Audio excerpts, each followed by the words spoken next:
Hello friends, आज के इस वीडियो में हम बात करने वाले हैं बी फार्मा सेकंड सेमेस्टर के हर एक सब्जेक्ट के इंपॉर्टेंट क्वेश्चंस के बारे में। चाहे वो आपका बायोकेमिस्ट्री हो, चाहे वो आपका ह्यूमन एनाटॉमी एंड फिजियोलॉजी 2 हो, या फार्मास्यूटिकल ऑर्गेनिक केमिस्ट्री 1 हो, या फिर आपका पैथोफिजियोलॉजी हो। तो इन चारों सब्जेक्ट के बारे में हम कंप्लीट इनके इंपॉर्टेंट क्वेश्चन देखेंगे और यूनिट वाइज देखेंगे, जिससे आपका हर एक यूनिट कवर अप होगा और जिसमें आपको हर एक यूनिट के अंदर शॉर्ट क्वेश्चन और साथ ही लॉन्ग क्वेश्चन देखने को मिलेंगे, जिससे आपके 2 मार्क्स वाले कंप्लीट होंगे अच्छे से, और जो जिनके यूनिवर्सिटी में 7 या 5 मार्क्स के आ रहे हैं वो कंप्लीट होंगे, और जो है लॉन्ग में 10 मार्क्स वाले वो भी कंप्लीट होंगे।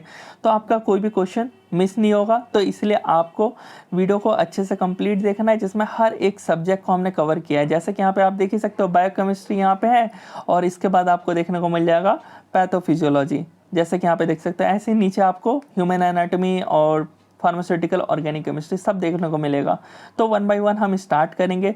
तो ये जो इंपॉर्टेंट क्वेश्चन है इसको बनाने में बहुत टाइम लग गया मेरे को, तो ज़रूर इस वीडियो को अपने दोस्तों के साथ शेयर करिएगा। तो मेरा नाम हुसैन है, स्वागत है आपका हमारे चैनल फार्मा लेक्चर्स में। वीडियो कर लेते हैं स्टार्ट। सबसे पहले बायोकेमिस्ट्री देखते हैं। बायोकेमिस्ट्री का जो यूनिट 1 है ना, ये आपका बायोमॉलिक्यूल्स और बायो एनर्जेटिक्स पर बेस्ड है, जिसमें बायो एनर्जेटिक्स जो पार्ट है वहाँ से 2 मार्क्स वाले आते हैं, और जो बायोमॉलिक्यूल्स है वहाँ से एक ही क्वेश्चन अगर बनना हो तो बनेगा लॉन्ग में। तो यूनिट 1 उतना ज़्यादा इंपॉर्टेंस है नहीं, यूनिट 2 बहुत ज़्यादा इंपॉर्टेंस है। तो यूनिट 1 को हम जल्दी से देख लें। एंथैल्पी एंट्रोपी के बारे में पूछेगा। याद रहे, जब भी आप 2 मार्क्स वाले सॉल्व करो ना, तो आपको क्या करना है कि अगर 2 क्वेश्चन दिए हुए तो 2-2 पॉइंट्स दोनों के बारे में लिख दो, बस खत्म। चाहे वो 1 लाइन का हो, 2 लाइन का हो, तो इसके बारे में 2 पॉइंट, इसके बारे में 2 पॉइंट। अगर किसी क्वेश्चन में जो है वो सिर्फ एक सिंगल क्वेश्चन दे दिया है, जैसे इलेक्ट्रॉन ट्रांसपोर्ट चेन, तो अगर आप 2 लाइन का लिख रहे हो तो 2 पॉइंट लिखने होंगे, अदरवाइज आपको एक एक लाइन के 4 पॉइंट लिख सकते हो। तो आपको समझ आ गया होगा 2 मार्क्स वाला। तो ऐसे ही biological role of nucleic acid, ATC और एटीपी फुल फॉर्म के बारे में पूछे जाते हैं। एनएडीएच और एटीपी, टीपीपी, इन सब के बारे में। स्ट्रक्चर बनाओ एटीपी के और एक्सोथर्मिक एंडोथर्मिक रिएक्शन। आते हैं लॉन्ग क्वेश्चन पर। लॉन्ग क्वेश्चन मैंने आपसे बताया एक ही बनेगा भी तो, और वो कोई भी बन सकता है, चाहे वो कार्बोहाइड्रेट, लिपिड, प्रोटीन्स, ये 3 ज़्यादा इंपॉर्टेंट है। उसके अलावा जो नीचे वाला पार्ट है, सेकंड चैप्टर है बायो एनर्जेटिक्स, वहाँ से बनना हो तो फ्री एनर्जी, एंथैल्पी, एंट्रोपी। ये 2 मार्क्स में ऐसे ही आप पढ़ोगे तो थोड़ा एक्स्ट्रा पढ़ लीजिएगा, ताकि अगर लॉन्ग में भी आए तो आप कर लीजिएगा। तो ये अब आते हैं यूनिट 2 पे। यूनिट 2 से ना बहुत ज़्यादा 2 मार्क्स वाले 2 क्वेश्चन बनते हैं, और 10 मार्क्स का एक क्वेश्चन तो मिनिमम देखने को मिलेगा। अदरवाइज जो बाकी क्वेश्चन है वो 7 मार्क्स में, और जिनके यूनिवर्सिटी में 5 मार्क्स में पूछे जाते हैं तो उनके में 5 मार्क्स के आएंगे। तो देख लो, बहुत ज़्यादा इंपॉर्टेंट है यूनिट सेकेंड। यहाँ से जो 2 मार्क्स आते हैं वो ग्लाइकोजेनेसिस हो गया, ग्लाइकोजिनोलाइसिस हो गया, कितने एटीपी फॉर्म होते हैं ग्लाइकोलिसिस में, और टीसीए साइकिल में ऑक्सीडेटिव फॉस्फोराइलेशन बताओ, एचएमपी शंट और उसका सिग्निफिकेंस, इलेक्ट्रॉन ट्रांसपोर्ट चेन और ग्लाइकोजन स्टोरेज डिजीज और इनहिबिटर्स एंड अनकपलर्स। तो ये सब आते हैं। जो मिली यूनिट 2 है ना, वो आपका कार्बोहाइड्रेट मेटाबॉलिज्म है, और वहीं से सारे क्वेश्चन बनते हैं। जो सेकंड वाला इसका चैप्टर है बायोलॉजिकल ऑक्सीडेशन, वहाँ से नहीं, वहाँ से रियली एक क्वेश्चन 2 मार्क्स में नहीं तो नहीं बनता, लॉन्ग तो बनता ही नहीं है वहाँ से। सो अब आ जाते हैं हम लोग लॉन्ग क्वेश्चंस में। तो लॉन्ग क्वेश्चन मैंने आपसे बताया, कार्बोहाइड्रेट मेटाबॉलिज्म के अंदर जो साइकिल्स हैं, जैसे कि ग्लाइकोलिसिस पाथवे हो गया, या फिर क्रेब्स या टीसीए या सिट्रिक एसिड साइकिल इसको बोला जाता है। तो इन दोनों में से एक क्वेश्चन वो भी 10 मार्क्स में देखा जाता है कि हर बार आता है। ज़्यादा चांसेस होता है टीसीए का आने का, लेकिन ग्लाइकोलिसिस भी आ जाता है, और कभी कभार तो ये दोनों ही आ जाते हैं। दोनों आ गए तो समझो कि इसका वेटेज कुछ ज़्यादा ही बढ़ जाता है, बिकॉज इधर से एचएमपी शंट और ग्लाइकोजन मेटाबॉलिस पाथवे में से भी एक आना ही है। तो ग्लाइकोजन मेटाबॉलिस पाथवे और एचएमपी शंट में से भी दोनों को पढ़ लेना है, ताकि आपका एक क्वेश्चन इधर सॉल्व हो जाएगा और इधर 1 से 2 क्वेश्चन सॉल्व हो जाएगा, और जो एक क्वेश्चन बचेगा वो ग्लाइकोजेनेसिस पाथवे हो गया, और उसके सिग्निफिकेंस से आ सकता है। तो मेनली आपको मैंने टोटल 6 क्वेश्चन बताए, जिसमें ईटीसी उतना ज़्यादा इंपॉर्टेंट नहीं है, बट फिर भी आप इसको पढ़ लीजिएगा। मे बी इसका मैकेनिज्म के साथ दे दें और लॉन्ग में। तो टोटल मैंने आपको सिर्फ 6 टॉपिक्स बताए, जिसमें से 3 जो है वो टॉपिक्स आते रहते हैं हर बार, इसलिए मैंने यहाँ पर ज़्यादा क्वेश्चन डाले हैं। आते हैं यूनिट 3 पे। जो आपका यूनिट 3 है वो लिपिड मेटाबॉलिज्म और अमीनो एसिड मेटाबॉलिज्म पे बेस्ड होता है, और दोनों के इक्वल ही रहते हैं कि दोनों से आते हैं questions. What do you understand by the term transamination with example, और ट्रिप्टोफैन से 5-HT बनाने का यानी सिंथेसिस करने के जो स्टेप्स है वो लिखने हैं। और व्हाट इज़ हाइपर बिलिरुबिनिया, और डिफाइन विटामिन डी, कोलेस्ट्रॉल और जॉन्डिस, और ब्रीफली डिस्क्राइब एथेरोस्क्लेरोसिस। आता है लॉन्ग क्वेश्चन पे। लॉन्ग क्वेश्चन के अंदर ना बायोसिंथेसिस करके क्वेश्चंस बार बार आता है और इम्पॉर्टेंट होता है। तो कीटोन बॉडीज और उसके यूटिलाइजेशन के ऊपर आता रहता है, बहुत इंपॉर्टेंट है, बहुत ज़्यादा इंपॉर्टेंट है। दूसरा है right a note on beta oxidation of saturated fatty acid, जिसको हम पैल्मेटिक एसिड कहते हैं, और इसी क्वेश्चन को de novo synthesis of fatty acids बोला जाता है। तो ये आपको अच्छे से कर लेना है, ये दोनों ही क्वेश्चन आ जाते हैं। उसके अलावा यूरिया साइकिल मस्ट इम्पॉर्टेंट है। तो जो स्टार्टिंग के 3 मैंने टॉपिक्स बताए, इन 3 में से 2 टॉपिक्स आते रहते हैं। यूनिट 4-5 कह नहीं सकते कंफर्म कि आए, बट यहाँ से ना रियरली आ जाते हैं, जैसे 2-3 साल में एक क्वेश्चन यहाँ से देखने को मिल जाता है। अदरवाइज जो स्टार्टिंग के 3 टॉपिक्स मैंने आपको बताए वेरी इंपॉर्टेंट है। अगर 4th और 5th क्वेश्चन है वो क्या है, हाइपर कोलेस्ट्रोलेमिया और हाइपर बिलिरुबिनिया। तो ये जो डिसऑर्डर्स हैं लिपिड मेटाबॉलिज्म के वो बताने हैं, और डीएमिनेशन और discuss the metabolic disorder of phenylalanine, तो ये भी बन सकता है। तो इनको भी पढ़ लीजिएगा, ये बिकॉज इम्पॉर्टेंट ही है। और फोकस किस पर डालना है, तो स्टार्टिंग के तीनों पे डालना है। अब आता है यूनिट 4 पे। यूनिट 4 आपका न्यूक्लिक एसिड मेटाबॉलिज्म और जेनेटिक इंफॉर्मेशन ट्रांसफर पे बेस्ड होता है। तो यहाँ से न्यूक्लिक एसिड है तो डायरेक्ट पूछ सकता है, न्यूक्लिक एसिड बताओ 2 मार्क्स में, और name the enzyme associated with hyperuricemia, और एंड प्रोडक्ट बताना है प्यूरिन मेटाबॉलिज्म का, amino acid require for the synthesis of purine और pyrimidines. Write a note on Chargaff's rule और write a note on hydrogen bond in DNA. तो 2 marks में कुछ इसी तरीके से बनता है, और यहाँ से आता नहीं है 2 मार्क्स में, एक क्वेश्चन देखने को मिल जाएगा, इसलिए ज़्यादा क्वेश्चन नहीं डाले मैंने। आते हैं लॉन्ग क्वेश्चन में। लॉन्ग क्वेश्चन में हर बार ये क्वेश्चन आता है, कोई भी ईयर मिस नहीं होता है, इस बार भी मिस नहीं होना चाहिए इस क्वेश्चन को, कि explain structure of DNA and RNA and their function. और जो दूसरा है वो ये है, explain about biosynthesis of purine and pyrimidines. और जो एक क्वेश्चन है वो है जेनेटिक कोड। और ये जो हाइपर कोलेस्ट्रोलेमिया है ये यूनिट 3 का है, और ये दोनों मर्ज होके आते हैं मोस्ट ऑफ द टाइम। तो एक क्वेश्चन मैं बोल सकता हूँ कि यहाँ से दे देने चाहिए, और जो दूसरा क्वेश्चन है वो डीएनए आरएनए का आ जाना चाहिए, और तीसरा अगर बनेगा तो ये बन जाना चाहिए। तो बस ये है, ये पूरा ही 3 ही क्वेश्चन दिया, और तीनों ही इंपॉर्टेंट है, तो 2 क्वेश्चन मिनिमम देखने को मिल जाएगा आपको। यूनिट 5 पे आते हैं। यूनिट 5 आपका बेस्ड होता है एंजाइम्स के ऊपर।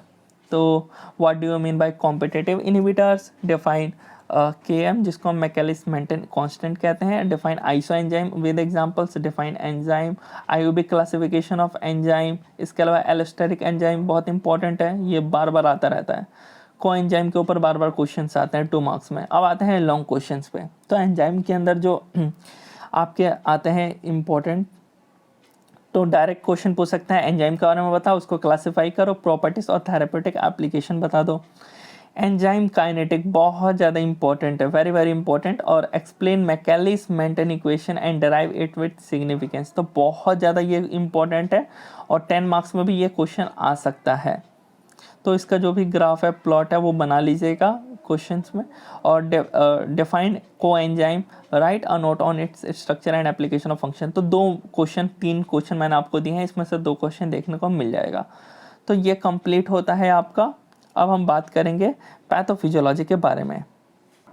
देख लेते हैं पैथोफिजियोलॉजी, जो कि इसके यूनिट 1 से स्टार्ट करते हैं। Short questions. तो यूनिट 1 किस पे बेस्ड है, basic principle of cell injury and adaptation, और जो इसी के अंदर second chapter basic mechanism involve in process of inflammation and repair के ऊपर है। तो देखा जाए तो हाँ क्वेश्चन बनते हैं, लेकिन सेकंड चैप्टर से कम, फर्स्ट चैप्टर से ज़्यादा बनते हैं यूनिट 1 के। तो डिफाइन द टर्म पैथोफिजियोलॉजी, या फिर होम्योस्टैसिस और उसके एग्जांपल बता दो। फीडबैक मैकेनिज्म पूछ सकता है, एसिडोसिस और एल्केलोसिस, एपोप्टोसिस, नेक्रोसिस बता दो। कैरियोलाइसिस और पिकनोसिस बता दो, और वाउंड हीलिंग क्या होता है। तो वो बताना है। अब आते हैं लॉन्ग क्वेश्चन पे। लॉन्ग क्वेश्चन में write in detail the pathogenesis of cell injury, explain causes of cell injury with example. तो अगर एग्जामिनर को बहुत ही सिंपल क्वेश्चन बनाना हो तो ये क्वेश्चन को बना सकता है, और ये आता है क्वेश्चन, इस वजह से मैंने यहाँ पे मेंशन किया है। जो सेकंड वाला है ये बहुत इंपॉर्टेंट है, एक्सप्लेन इन्फ्लामेशन, इसके मीडिएटर्स भी आपको बताना है और पैथोजेनेसिस भी बताना है। तो मस्ट इंपॉर्टेंट है, इन्फ्लामेशन पढ़ लीजिएगा अच्छे से। और explain a detail note on और प्रोसेस ऑफ एपोप्टोसिस, तो इसके बारे में नोट करके आ सकता है, इसका प्रोसेस पूछ सकता है एपोप्टोसिस का, और उसमें जो एक्सट्रिंसिक और इंट्रिंसिक पाथवे है ना वो अच्छे से पढ़ना है। वो क्वेश्चन में मेंशन किया होता है, नहीं किया होगा तो प्रोसेस लिख दिया, फिर भी आपको बताना पड़ेगा। मैकेनिज्म ऑफ वॉन्ड हीलिंग, कभी कभार ये देखने को मिल जाता है और कभी कभार आपका फीडबैक सिस्टम और होमियोस्टेसिस के बारे में पूछ लेता है, तो इसको भी कर लीजिएगा। तो मेनली 2 क्वेश्चन यहाँ से देखने को मिल जाएंगे यूनिट 1 से। यूनिट 2 पे आते हैं, बहुत इंपॉर्टेंट यूनिट है, कार्डियोवैस्कुलर सिस्टम है, और इसके अंदर आपको रेस्पिरेटरी सिस्टम भी है 2 चैप्टर, और थर्ड जो चैप्टर है वो रीनल सिस्टम के ऊपर है। तो 2 मार्क्स में कहीं से भी दे देगा, hypertension, angina, CHF, MI, asthma, COPD, acute या क्रोनिक रीनल फेलियर, एथेरोस्क्लेरोसिस और आर्टेरियोस्क्लेरोसिस और रास के बारे में बताओ। ये 2 क्वेश्चन 2 मार्क्स वाले ऐसे ही बनते हैं। लॉन्ग पे आते हैं, हाइपरटेंशन का पैथोफिजियोलॉजी बता दो, या अस्थमा का पैथोफिजियोलॉजी बता दो, या एंजाइना और CHF के बारे में डिटेल में पढ़ लेना, क्योंकि ये क्वेश्चन बनता नहीं है बट बन सकता है इसलिए, और ऑलरेडी आपने पढ़ा हुआ है CHF के बारे में, एंजाइना के बारे में ऑलरेडी आपको पहले से नॉलेज होगा, थोड़ा सा उसको एक्सटेंड कर देना है बस। बाकी ये दोनों पैथोफिजियोलॉजी इसका आना चाहिए, और एक्यूट और क्रोनिक रीनल फेलियर और एथेरोस्क्लेरोसिस, आर्टेरियोस्क्लेरोसिस के बारे में पढ़ लेना है। बहुत इंपॉर्टेंट है, बहुत ज़्यादा इंपॉर्टेंट है ये यूनिट भी, और डायरेक्ट इसी तरीके से क्वेश्चन बन जाएगा डायरेक्ट, मतलब बोल सकते हो कि हाइपरटेंशन तो उसको देना ही चाहिए, और एक्यूट और क्रोनिक रीनल फेलियर ये भी देना ही चाहिए उसको, और अस्थमा भी। तो 2 से 3 क्वेश्चन बन सकते हैं यहाँ से। यूनिट 3 पे आते हैं। यूनिट 3 जो है वो आपका हीमोटोलॉजिकल डिजीज और एंडोक्राइन सिस्टम, नर्वस सिस्टम और गैस्ट्रोइंटेस्टाइनल सिस्टम सब पे बेस्ड है। तो sickle cell anaemia, megaloblastic anaemia, haemophilia और स्ट्रोक के बारे में बताओ, डायबिटीज उसके टाइप्स, और हाइपरथायरॉयडिज्म और हाइपोथायरॉयडिज्म, एपिलेप्सी और सीजोफ्रेनिया, इन सब के बारे में आ जाता है 2 मार्क्स में। तो ये तो आपको करना ही है, करना है।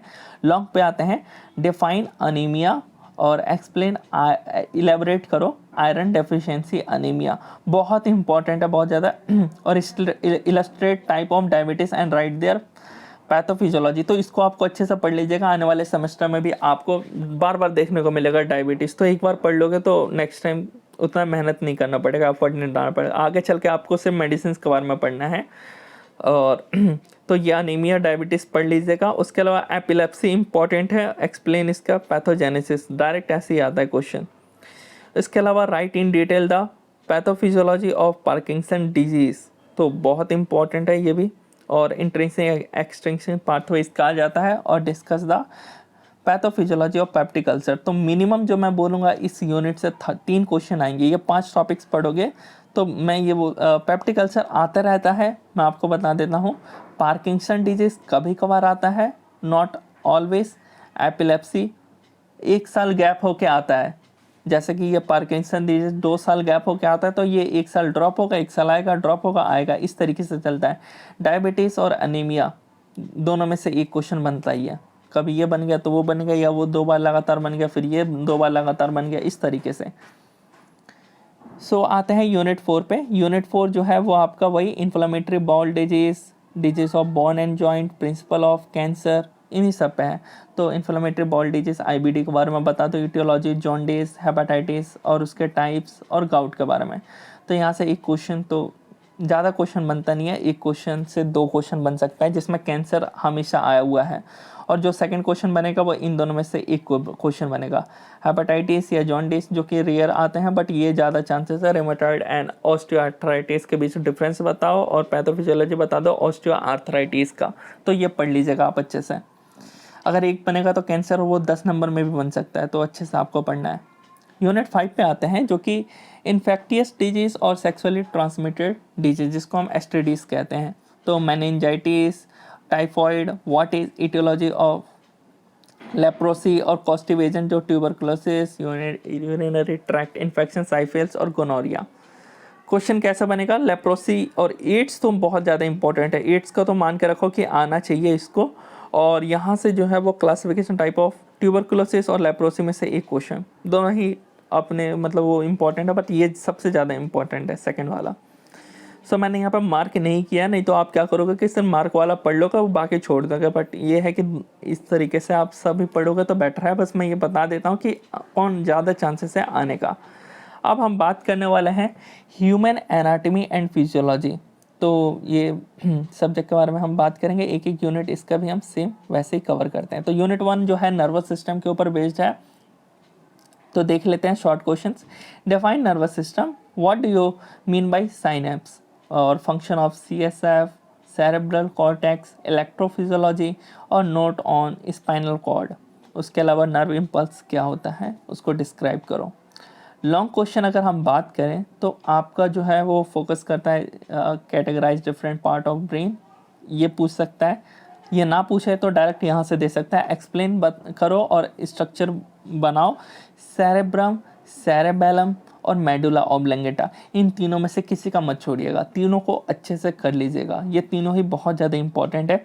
उसके अलावा एनाटमी जो है स्पाइनल कॉर्ड का, ये भी कभी कभार आ जाता है और ये मोस्ट ऑफ द टाइम आ जाता है। Mechanical of neuro hormonal transmission in CNS, most of the time ये क्वेश्चन, और ये मेडुला ऑब्लंगेटा, और मतलब ये तीनों में से कोई भी 2 दे दिया, 1 दे दिया, तीनों दे दिया, तो ये 2 क्वेश्चन बनते रहते हैं और ये कभी कभार बनता है। तो मैंने आपको बता दिया यूनिट 1, तो 1 से 2 क्वेश्चन वहाँ से बनेगा। अब आते हैं यूनिट 2 जो कि डाइजेस्टिव सिस्टम है। डाइजेस्टिव सिस्टम से क्या बन सकता है, तो 2 मार्क्स में डाइजेस्टिव सिस्टम को बता दो, उसके बारे में chyme, ingestion, assimilation, absorption, excretion बता दो, रोल बताओ ATP का, BMR क्या होता है, organ secrete the majority of digestive enzyme, outline the process of digestion. तो 2 मार्क्स में इसी तरीके से देखने को मिलेगा।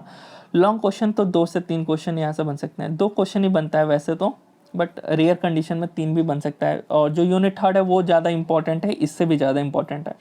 क्वेश्चन यहाँ से डायरेक्ट ये बन जाता है, summarise various part of digestive system and discuss anatomy and physiology of small intestine with structure of microvilli. थोड़ा सा ये जो डाइजेस्टिव सिस्टम है ना, ये कंफर्म नहीं कि हाँ एक्चुअली वो कौन सा स्ट्रक्चर के बारे में पूछ ले, जैसे कि स्टमक का डायग्राम पूछ सकता है, स्मॉल इंटेस्टाइन का पूछ सकता है, तो ऑलरेडी आपने वो सब तो पढ़ा ही हुआ है, तो वहाँ पे अपने तरीके से अपने से सोच करके वो चीज़ मतलब एक बार प्रैक्टिस घर पे तो करोगे ही, जो डाइजेस्टिव सिस्टम उसको बना करके, और वहाँ पे पर्टिकुलर उस ऑर्गन को मतलब जब भी बनाओ प्रैक्टिस करो तो हर एक ऑर्गन बना पाओ डाइजेस्टिव सिस्टम के अंदर जो भी है, और उनके बारे में पॉइंट वाइज लिख करके याद कर लेना। जैसे कि आपने 10-10 पॉइंट हर एक उस टॉपिक पर लिख लिया, क्योंकि वो किसी भी एक उसके ऊपर पूछ सकते हैं, जिसमें ज़्यादा स्मॉल इंटेस्टाइन पे आ जाता है, पैनक्रियास पे आ सकता है, लिवर पे आ सकता है, और बाइल जूस का रोल आता है। अगर बाइल जूस के ऊपर आएगा तो इसका रोल पूछेगा, डाइजेशन के अंदर क्या है, लिवर का स्ट्रक्चर पूछा जा सकता है, और मैंने बताई दिया पैनक्रियास के बारे में ही पढ़ लीजिएगा, बाकी स्टमक बस। यूनिट 3 आते हैं, बहुत ज़्यादा इंपॉर्टेंट है, रेस्पिरेटरी सिस्टम, यूरिनरी सिस्टम। यहाँ से 3 क्वेश्चन मिनिमम मैं कह रहा हूँ देखने को मिल जाएंगे आपको। Define respiration, explain tidal volume, define the term inspiration, expiration, excretory system, UTI and GFR, और वेरियस डिसऑर्डर बताओ रीनल सिस्टम के, और डिफ्रेंशिएट करो vital and total lung capacity को। लॉन्ग क्वेश्चन जो 3 क्वेश्चन ये देख सकते हो, ये तीनों ही बहुत ज़्यादा इंपॉर्टेंट है। Explain mechanism of respiratory with special emphasis on external and internal respiration, ये पूछा जा सकता है। Identify the major component of the respiratory system, यानी एक तो रेस्पिरेटरी सिस्टम से आएगा और एक यूरिनरी सिस्टम से आएगा, बट इस यूनिट को जो है वो बढ़ाने के लिए क्या होता है कि रेस्पिरेटरी सिस्टम से ना 2 क्वेश्चन दे दिया जाता है, और यूरिनरी से तो आना ही है, कंपलसरी है कि 1 क्वेश्चन तो देना ही है आपको। यूरिनरी से 2 क्वेश्चन ही दे सकते हैं। क्या दे सकते हैं, तो explain structure, function, mechanism of excretory system, direct दे दिया, नाम से ही दे दिया, लोग कर लो जितना करना है इसके बारे में, और यही पूछा जाता है। 4th पे आते हैं, जो 4th है आपका एंडोक्राइन सिस्टम है। हाँ, ये भी इंपॉर्टेंट है, यहाँ से क्वेश्चन अच्छे खासे बनते हैं। 2 मार्क्स में तो यहीं से भर देते हैं, 3 क्वेश्चन भी भर देते हैं 2 मार्क्स वाले। हार्मोन्स जो हैं उनके बारे में पढ़ना है तो हर एक हार्मोन्स के बारे में आपको ऑलरेडी थोड़ा बहुत पता होगा, वही सब लिख देना है।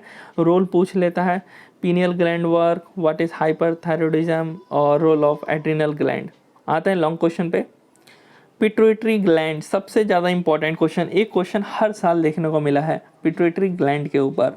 Explain function of various hormone secreted from pituitary gland. Direct ऐसे ही क्वेश्चन आ जाएगा जैसा मैंने यहाँ पे लिखा है।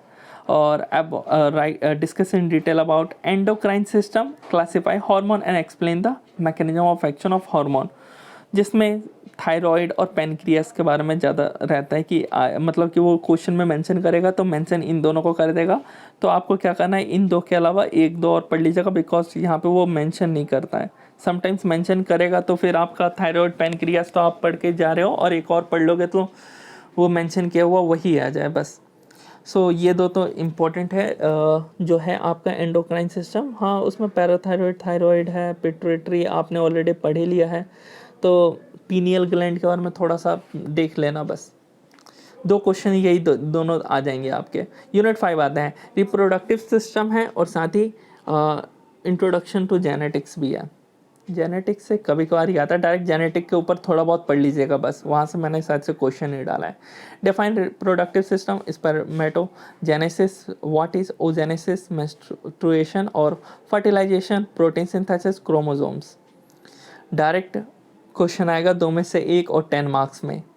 एनाटॉमी एंड फिजियोलॉजी बताओ, फीमेल रिप्रोडक्टिव सिस्टम, और फीमेल वाला ज़्यादा पूछा जाता है इसलिए मैंने इसको ऊपर डाला है। और मेल वाला, मतलब मेल वाला भी आता है, ये नहीं कि नहीं, क्योंकि दोनों में से एक ही को बनना होता है और ज़्यादा चांसेस रहता है फीमेल और मेल का। तो इन दो के बारे में पढ़ लेना है। 10 मार्क्स आपके यहाँ पे कंफर्म हो गए। और outline the various phases of pregnancy with detail explanation of fertilisation, ये और ये फिजियोलॉजी ऑफ मेंस्ट्रुएशन साइकिल, इन दो में से एक। अगर मेल रिप्रोडक्टिव सिस्टम आता है ना तो उस टाइम पे ये वाला क्वेश्चन बन जाएगा, फीमेल वाला आएगा तो ये दोनों में से कोई भी बन सकता है फिर।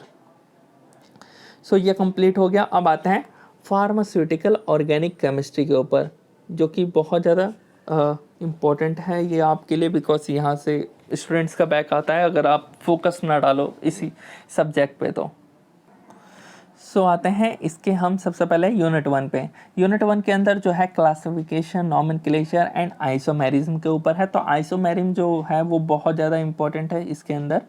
वैसे यूनिट 2 सबसे ज़्यादा इंपॉर्टेंट है, वहाँ से ज़्यादा क्वेश्चन बनते हैं। यूनिट 1 से क्या बनता है पहले तो देख लेते हैं 2 मार्क्स वाले। तो आइसोमेरिज्म जो है उसके बारे में पढ़ना है, आइसोमर्स, और उसके अलावा मेटामर्स, आइसोमर्स, स्ट्रक्चरल आइसोमर्स हो गया, स्टीरियो आइसोमर्स हो गया, और टाइप्स। लॉन्ग पे आते हैं, अगर क्वेश्चन बनना हो, कह नहीं सकते कि हमेशा बनता है बट बन सकता है ये वाला question. IUPAC system of nomenclature of organic compounds, ये 1 ईयर गैप होकर के ये क्वेश्चन बनता रहता है। उसके अलावा जो है ये वाला क्वेश्चन ज़्यादा इंपॉर्टेंट है, ये दोनों इंपॉर्टेंट है। फर्स्ट और सेकंड वाला अच्छे से पढ़ लीजिएगा, आपका जो है वो क्वेश्चन सॉल्व हो जाएगा जो एक क्वेश्चन आएगा यहाँ से। स्ट्रक्चर आइसोमेरिज्म और चेन, पोजिशन और फंक्शनल आइसोमेरिज्म, तो 1 से 2 क्वेश्चन बनता है यहाँ से। और हमेशा 2 क्वेश्चन तो नहीं बनता है, एक क्वेश्चन तो कंफर्म मैं बोल ही रहा हूँ, 2 क्वेश्चन पढ़ोगे तो एक हो ही जाएगा। उसके अलावा इन सब के बारे में भी पढ़ लेना, जब आप आइसोमर्स के टाइप्स पढ़ोगे तो ये ऑलरेडी कवर अप हो जाएंगे, तो इन पे थोड़ा फोकस डाल देना। 2 मार्क्स में ये सब भी बन सकते हैं, इसीलिए मैंने आपको बताया। आते हैं यूनिट 2 पे, जिसमें है explain free radical substitution in alkane, because जो alkanes, alkene conjugated dienes, conjugated dienes से भी बनता है, एल्कीन से तो बहुत ज़्यादा बनता है और एल्केन से थोड़ा कम बनता है। तो साइक्लोप्रोपेन टू प्रोपेन बनाना है सिर्फ, एन हेक्सेन टू बेंजीन बनाना है, dials Elder reaction of conjugated dance, और मार्कोनिकॉप्स रूल्स और क्रास इफेक्ट, और हाइड्रोबोरेशन जिसके अंदर ऑक्सीडेशन रिएक्शन ऑफ एल्केन्स को कहा जाता है, वो भी पढ़ लेना आपको। सो बात करते हैं लॉन्ग क्वेश्चन। तो लॉन्ग क्वेश्चन से ये कंफर्म मैं कह रहा हूँ, इसको आपको कैसे भी रट्टा मार लो, एकदम अच्छे से समझ लो, बट ये क्वेश्चन आएगा E1 और E2 रिएक्शन। और ऐसे ही जो नेक्स्ट यूनिट है SN1 SN2 उसमें पूछा ही जाता है, तो ये 2 मस्ट इम्पॉर्टेंट है, 10 मार्क्स में भी दे देता है इसको, इसलिए मैंने आपसे बताया। जो दूसरा है मार्कोनिकॉप्स और एंटी मार्कोनिकॉप्स रूल, ये जो है बहुत ज़्यादा इंपॉर्टेंट है, दोनों के दोनों क्वेश्चन आपको देखने को मिल जाएंगे।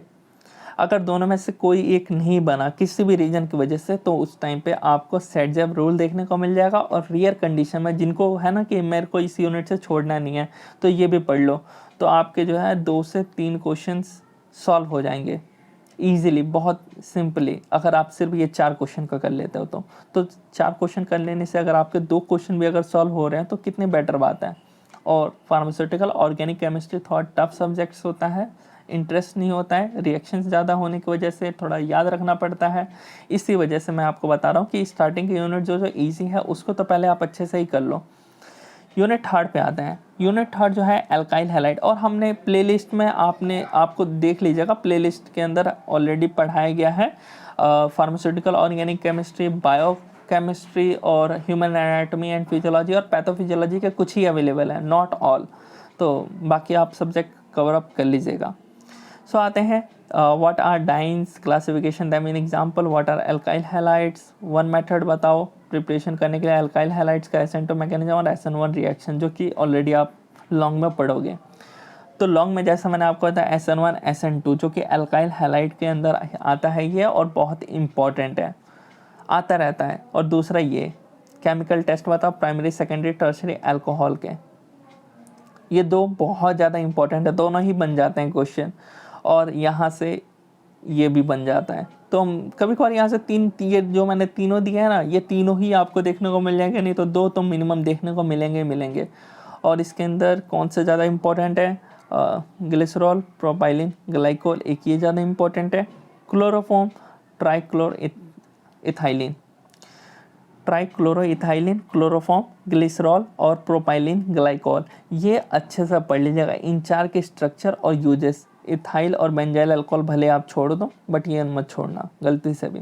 आते हैं यूनिट 4 पे, कार्बोनिल कंपाउंड्स, जिसके अंदर एल्डिहाइड और कीटोन्स के बारे में है। तो aldol condensation, reduction of aldehyde and ketones, explain Perkin reaction, give the method of preparation of oxalic acid and beta hydroxybutyric acid और एडिपिक एसिड। आते हैं लॉन्ग क्वेश्चन पे इसके। तो लॉन्ग क्वेश्चन में जो ज़्यादा इंपॉर्टेंट है, तो पहला ये आता ही है ये क्वेश्चन। तो मैंने आपको बताया E1, E2, SN1, SN2, aldol condensation, जो पहला क्वेश्चन है ना, इसको तो भूलना ही नहीं है आपको। तो इन्हीं सबसे क्या होगा कि आप इजीली पास आउट हो जाओगे। अगर पेपर इजी बनता है तो आपका स्कोरिंग करने का चांस बढ़ जाता है। मैंने इतने क्वेश्चन डाले हैं जो आपसे हो जाएंगे और ये आएंगे एग्ज़ाम में, जो होते हैं ना एकदम रेयर वाले, जैसे कि ये हो गया वेनिलिन और बेंजल्डिहाइड। बोल नहीं सकते, प्रेडिक्ट नहीं कर सकते, ये भी क्वेश्चन बन सकता है, इसलिए मैंने डाल दिया। भले क्योंकि यहाँ पे 2 ही क्वेश्चन मैं आपको दे रहा था और एक क्वेश्चन सोचा कि डाल देता हूँ, अदरवाइज़ कहीं अगर उसको टफ बनाना हो तो ये क्वेश्चन भी आप कर लोगे। इसी में हर यूनिट में मैंने यही किया है, एक क्वेश्चन मैंने डाल दिया है कि अगर उसको टफ भी बनाना हो तो अगर आप ये सारे क्वेश्चन कर लेते हो, 3 क्वेश्चन, 4 क्वेश्चन, 5 क्वेश्चन, जो भी मैं एक यूनिट के अंदर दे रहा हूँ, तो उससे आपके बहुत बेटर मार्क्स आएंगे, चाहे किसी लेवल का पेपर बने। अगर आप उनमें से 1-1, 2-2 कम करते तो बस वही है कि आप पास हो पाओगे। तो ये कंप्लीट होता है। लास्ट यूनिट बच रहा है, लास्ट यूनिट देख लेते हैं, जो कि है कार्बोक्सिलिक एसिड के ऊपर। तो स्ट्रक्चर और यूजेस पे ही आता है। यहाँ से कभी कभार सक्सिनिल और ऑक्सैलिक एसिड पूछ लेगा, इथेनोलामीन पूछ लेगा, और एसिटाइल सैलिसाइलिक एसिड पूछ लेगा, एसिटिक एसिड पूछ लेगा, कुछ भी पूछ सकता है। सबके बारे में आपको स्ट्रक्चर देख लेना, जितना हो पाए उतना कर लेना। इंपॉर्टेंट के बारे में बात करें तो ये लैक्टिक और यहाँ से इथेनोलामीन, हाँ ये ज़्यादा इंपॉर्टेंट है। लॉन्ग क्वेश्चन पे आते हैं, और acidity of aliphatic, direct question आएगा कार्बोक्सिलिक एसिड के ऊपर। एसिडिटी बताओ इसकी, और इफेक्ट बताओ सब्स्टिट्यूएंट जब हम ऐड करेंगे एसिडिटी पे। और IPSC nomenclature rules for naming of carboxylic acid, sometimes not always, ये इंपॉर्टेंट है। अमीन के ऊपर और कार्बोक्सिलिक एसिड के ऊपर, दोनों के ऊपर। उस पर एसिडिटी के ऊपर आएगा तो इस पर बेसिसिटी के ऊपर आएगा। ये दोनों अच्छे से कर ले रहे हैं, दोनों में से कोई भी एक क्वेश्चन नहीं आएगा तो इंडक्टिव इफेक्ट दे देगा, डायरेक्ट क्वेश्चन कि इंडक्टिव इफेक्ट बताओ, क्वालिटेटिव टेस्ट बता दो कार्बोक्सिलिक एसिड अमाइड ईस्टर का। तो आई होप आपको समझ आ गया होगा, और ये पूरा अच्छे से कवर कर लीजिएगा। प्लेलिस्ट जरूर चेक करिएगा, और मिलते हैं नेक्स्ट वीडियो में। ऐसे इंटरेस्टिंग वीडियो हमारे चैनल पे आती रहती है, तो हमारे चैनल को जरूर सब्सक्राइब करिएगा, और अपने दोस्तों के साथ हमारे इस वीडियो को जरूर शेयर कीजिए।